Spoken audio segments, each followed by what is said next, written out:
ओम नमो भगवते वासुदेवाय। जय श्री कृष्ण दोस्तों, आप सभी का मेरे चैनल में स्वागत है। आज की वीडियो में हम लोग बात करने वाले हैं निर्जला एकादशी व्रत की पूजा विधि के बारे में, व्रत के महत्व के बारे में और इससे मिलने वाली अद्भुत लाभों के बारे में। यह व्रत साल की सबसे कठिन एकादशियों में से एक मानी जाती है, परंतु इसका फल सभी एकादशियों में से सबसे ज्यादा श्रेष्ठ होता है। इस व्रत को रखने से श्रद्धा और रुचि दोनों बनी रहती है। तो चलिए वीडियो को शुरू करते हैं और जान लेते हैं सबसे पहले कि निर्जला एकादशी व्रत कब किया जाता है और क्यों किया जाता है। देखिए, ज्येष्ठ मास के शुक्ल पक्ष की एकादशी को निर्जला एकादशी व्रत किया जाता है। इसमें जल तक ग्रहण नहीं किया जाता, इसलिए इसे निर्जला एकादशी कहा जाता है। इस दिन भगवान विष्णु की पूजन की जाती है। पौराणिक कथा के अनुसार भीमसेन को यह व्रत करने की सलाह महर्षि व्यास ने दी थी। तो चलिए आप जान लेते हैं निर्जला एकादशी व्रत की पूजा विधि के बारे में। तो देखिए, निर्जला एकादशी के दिन आपको सुबह सवेरे स्नान आदि से निवृत्त हो जाना है। फिर आपको एक चौकी लगा लेनी है या पाटा बिछाकर उसके ऊपर आपको पीले रंग का वस्त्र बिछा लेना है। आप चाहे तो ये पूजन घर के मंदिर में भी कर सकते हैं या अलग से चौकी लगा करके भी कर सकते हैं। तो यहाँ मैंने पाटा बिछा लिया है, उसके ऊपर पीले रंग का वस्त्र बिछा दिया है। अब हम तिल का या फिर पुष्प का आसन देते हुए यहाँ पर देखिए, इस पूजन में जो है ना भगवान श्री विष्णु की पूजन की जाती है। तो आप विष्णु जी की कोई भी मूर्ति या फोटो आप ले सकते हैं, किसी भी स्वरूप को आप ले सकते हैं। यदि आप लड्डू गोपाल की पूजन करती हैं तो आप लड्डू गोपाल को भी यहाँ पर पूजन में रख सकती हैं। तो यहाँ पर हमने श्री विष्णु को विराजमान कर लिया है। इनके साथ ही हमें प्रथम पूज्य गणेश जी को भी थोड़े से फूलों का आसन देते हुए विराजमान कर लेना है। अब देखिए, गणेश जी की अगर आप सुपारी में मौली धागा लपेट करके भी बना सकते हैं, गणेश जी की स्थापना कर सकते हैं। तो मेरे पास यहाँ मूर्ति है, तो मैंने यहाँ पर मूर्ति में स्थापना कर दी है। अब देखिए, हमें एक घड़ा इसमें विशेष होता है, यानी कि निर्जला एकादशी के दिन मीठे जल का दान करना बहुत ही शुभ माना जाता है। तो इसके लिए हमें क्या करना है, हमें एक घड़ा ले लेना है। देखिए, घड़ा आप थोड़ा सा बड़ा साइज का ही लें तो अच्छा है, क्योंकि आप किसी को भी दान स्वरूप जब देंगे ना तो किसी के काम आ सके, इस तरह का घड़ा आपको ले लेना है। उस घड़े में हमें शुद्ध जल भर लेना है, बिल्कुल ऊपर कंठ तक, और घड़े के जो कंठ है ना उस पर आपको मौली धागा जरूर से बांध देना है। तो यहाँ पर मैंने घड़ा ले लिया है, इसमें मौली धागा बांध दी है और पूरा ऊपर तक हम कंठ तक जल से इस पात्र को भर देंगे।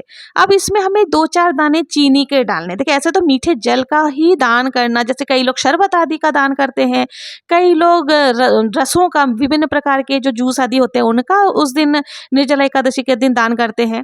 तो आप अपने सामर्थ्य अनुसार अगर जल ही दान करें तो उसमें थोड़ा सा चीनी आप जरूर से डाल लें। ज्यादा चीनी आपको नहीं डालना है, नहीं तो कीड़े मकोड़े आदि लग जाते हैं, जल खराब हो सकता है। तो आपको क्या करना है, चीनी अलग से आप दान स्वरूप दे सकते हैं। तो यहाँ पर हमने कलश को भर लिया है। अब इसके ऊपर हमें एक ढक्कन जरूर से लगा देना है। तो यहाँ पर हमने ढक्कन लगा दिया है। अब देखिए, मौसम के हिसाब से कोई भी ऋतु फल आपको कलश के ऊपर जरूर से रखना है। जैसे तरबूजे हो गए, खरबूजा हो गए, ककड़ी हो गए, खीरा हो गए, इस तरह के कोई भी चीज आप जो ये कलश हमने रखा है इसके ऊपर आप रख सकते हैं। अब इसके बाद मैंने यहाँ पर एक प्लेट ली है जिसमें थोड़े से तिल हमें अलग से डाल लेना है। देखिए, एकादशी के दिन जो है ना चावल का इस्तेमाल बिल्कुल भी नहीं होता, चावल का प्रयोग निषेध माना, प्रयोग नहीं करना। तो यहाँ पर हमने तिल का आसन देते हुए एक देसी घी का दीपक ले लिया है। अब हमें दीपक को प्रज्वलित कर लेना है। जब आप दीपक को प्रज्वलित करेंगे तो श्री हरि विष्णु का नाम जाप जरूर से करें। तो ओम नमो भगवते वासुदेवाय, इस तरह से या श्री हरि विष्णु बोलते हुए दीपक को प्रज्वलित कर ले। अब हमें सभी को भावपूर्ण स्नान कराना है। तो आप देखिए, यहाँ पर सभी को भावपूर्ण स्नान करा ले। स्नान जल के छींटे देते हुए हम भावपूर्ण स्नान करा लेंगे। देखिए, चौकी पर भी थोड़े से आपको जो है जल के छींटे लगा देना है और थोड़ा सा आप अपने हाथ में भी जल लेकर के आचमन जरूर से कर ले, पवित्रीकरण हमें कर लेना है। तो इस तरह से हमारी जो शुद्धिकरण हो जाएगी। अब देखिए, अगर आपके पास एकादशी महात्म्य की पुस्तक है तो उनको भी आप पूजन में जरूर से रखें। आप उससे ही कथा आदि बाद में जब हम कथा श्रवण करेंगे तो आप उससे भी कथा पढ़ सकते हैं। तो यहाँ पर हमने सभी को भावपूर्ण स्नान करा दिया है। अब हम सभी को जो है ना यहाँ पर वस्त्र स्वरूप कलावा समर्पित कर देंगे। अगर आपके पास जनेऊ है तो आप जनेऊ समर्पित कर सकते हैं। तो मैंने यहाँ पर सभी को कलावा समर्पित कर दिया है। अब हमें सभी को जो है ना तिलक लगानी है। तो तिलक यहाँ आज जो है ना चंदन का या हल्दी का प्रयोग बहुत ही ज्यादा शुभ माना जाता है। तो निर्जला एकादशी हो या कोई सी भी एकादशी हो, उसमें चंदन से आप विष्णु भगवान को तिलक जरूर से लगाएं। तो यहाँ पर मैं सभी को तिलक लगा दूंगा। देखिए कल जो घड़ा हमने लिया है ना, उस पे स्वास्तिक आदि ना बनाएं, क्योंकि देखिए आजकल लोगों के मन में बहुत ज्यादा शंकाएं उत्पन्न हो जाती है। तो किसी को भी जब हम स्वास्तिक बना करके कलश देते हैं ना दान स्वरूप, तो लेने से हिचकिचाते हैं। तो इसलिए आप छोटा सा तिलक ही लगाएं। उसके बाद आपको क्या करना है, तिलक के पश्चात तिल सभी को जरूर से समर्पित करनी है। तो तिलक के ऊपर हम तिल भी समर्पित कर देंगे, और थोड़े से तिल जो है ना आपको, जो कोई भी सफेद या काले तिल दीपक में जरूर से डालना है। ऐसी मान्यता है कि दीपक में जितने तिल चटकते हैं उतने ही हमारे पापों का अंत होता है, नाश होता है। अब हम सभी को भोग समर्पित करेंगे। तो भोग में देखिए ऋतु फलों का ही भोग लगाया जाता है, या फिर दूध से बने मिठाइयों का। आप पंचमेवा आदि भी भोग स्वरूप दे सकते हैं। यहाँ गणेश जी को हम अलग से भोग लगाएंगे, क्योंकि गणेश जी के भोग में तुलसी पत्र नहीं चढ़ाया जाता है। और यहाँ श्री हरि विष्णु को हम अलग से भोग लगाएंगे। देखिए ऋतु फल हो गए, खीरा, ककड़ी आदि, मैंने जो भी बोला, तरबूज, खरबूज, कुछ भी आप चढ़ा सकते हैं। तो यहाँ मैंने फलों का भोग लगा दिया है। इसके साथ ही देखिए विष्णु भगवान जी के भोग में आपको तुलसी पत्र जरूर से समर्पित करनी चाहिए। तो देखिए मंजरी लगी हुई अगर तुलसी पत्र मिल जाती है ना, तो वो आप जरूर से समर्पित करें। एकादशी के दिन विष्णु भगवान को आप मंजरी लगी हुई तुलसी पत्र अगर समर्पित करते हैं ना, तो बहुत ही ज्यादा प्रसन्न होते हैं। साथ ही हमें एक पात्र में जल भी जरूर से समर्पित करना है। तो ये हमने भोग प्रसाद आदि सभी कुछ समर्पित कर दिया है। अब हमें विष्णु भगवान को देखिए, अगर आपके पास इत्र है तो इत्र सेवा इस दिन जरूर से प्रदान करें, बहुत ही अच्छा होता है। तो यहाँ पर हमने सभी को इत्र भी समर्पित कर दिया है। इत्र समर्पित करने के बाद हमें यहाँ पर जो है ना यथासंभव दक्षिणा जितने भी आपसे बन पड़े जरूर से रखें। दक्षिणा जो होती है ना, वो पूजा में रही कमियों को पूर्ण करती है। निर्जला एकादशी, जैसा कि नाम से ही पता चलता है कि निर्जला यानी निर्जल रह करके इस एकादशी का व्रत हमें रखना चाहिए। ये बहुत ही ज्यादा कठिन होता है। अगर आप देखिए, जब व्रत का संकल्प हम लोग लेते हैं ना, तो उसी समय आप मन में दृढ़ संकल्प ले लें कि आज मैं निर्जला एकादशी का व्रत कर रही हूँ, या जो भी आप मेरे व्रत को निर्विघ्न पूर्ण करें, इस तरह से आपको कर लेना है।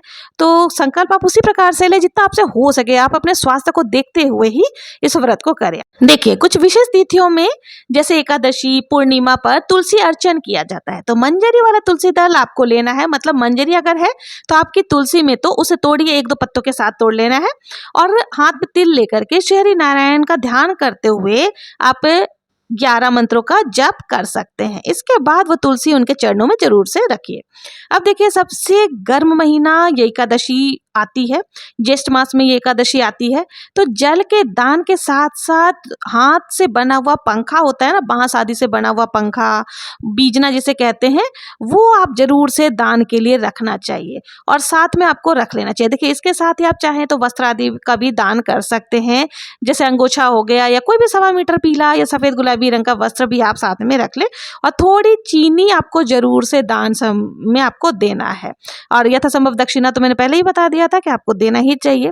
तो यहीं पर हम ये सारी चीजों को भी चौकी पर ही रख लेंगे।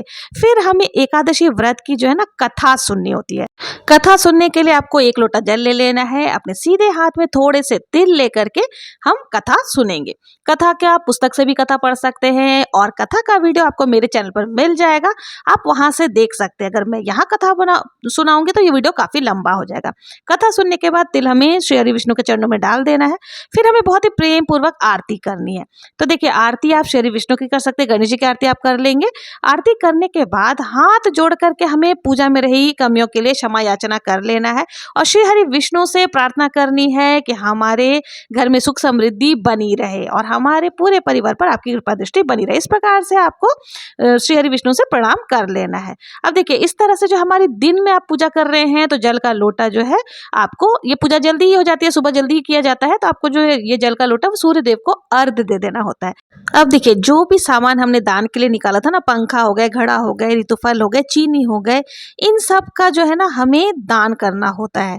तो देखिए शाम होने से पहले ही आपको इन सारी चीजों का दान कर देना है। संयम काल के समय कोई भी दान नहीं किया जाता है। और इसके साथ ही अगर आप कुछ बढ़ाकर रखना चाहते हैं तो वो भी रख सकते हैं। देखिए दान की कोई सीमा नहीं होती है, आप अपने हिसाब से उसको बढ़ा भी सकते हैं, घटा भी सकते हैं। और जो भोग प्रसाद आदि हमने समर्पित किए थे गणपति जी को और श्री हरि विष्णु को, वो परिवार में हम बांट सकते हैं।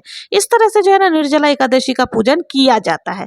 और निर्जला एकादशी का जो व्रत है वो 2 तरह से किया किया जाता है। कुछ लोग पूरे दिन निर्जल निराहार रहकर व्रत करते हैं, या मतलब कि कुछ भी नहीं खाते पीते हैं, यहाँ तक कि पानी भी नहीं पीते हैं। अगर आप इस तरह से व्रत करते हैं तो देखिए ये व्रत कोई तपस्या से कम नहीं है, क्योंकि ज्येष्ठ के महीने में गर्मी बहुत ज्यादा होती है, तो ये सर्वोत्तम है। निर्जल व्रत रख लेने से पूरे साल की एकादशियों का पुण्य फल आपको एक एकादशी के रखने से भी मिल जाता है। लेकिन अगर आप पूरे दिन निर्जल नहीं रह सकते हैं तो आप इस तरह से देखिए भगवान विष्णु का पूजन कर ले और जल का दान कर ले। बाद में शाम के समय नींबू या आम का शरबत आप पी सकते हैं, या फिर पानी में खाली चीनी डाल करके भी, यानी मीठा आप शरबत आदि ग्रहण कर सकते हैं। तो देखिए इसमें मीठे जल का दान भी किया जाता है, यानी शरबत आदि का भी दान किया जाता है, और सबसे पहले शरबत ही ग्रहण किया जाता है।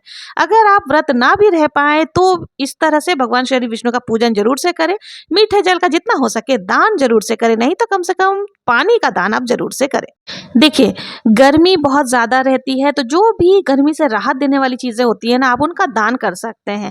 और दान आप किसी भी कन्या को, ब्राह्मण को या सुयोग पात्र को आप दान करें। और एकादशी को देखिए चावलों का दान नहीं किया जाता है, द्वादशी के दिन आप चावल दान कर सकते हैं। तो ये थी निर्जला एकादशी व्रत की पूजा विधि। आप लोगों को ये पूजा विधि कैसी लगी? अगर पसंद आई हो तो कमेंट में जय श्री हरि विष्णु लिखना ना भूलें। मिलते हैं नेक्स्ट वीडियो में, तब तक के लिए जय श्री कृष्णा, जय श्री हरि विष्णु।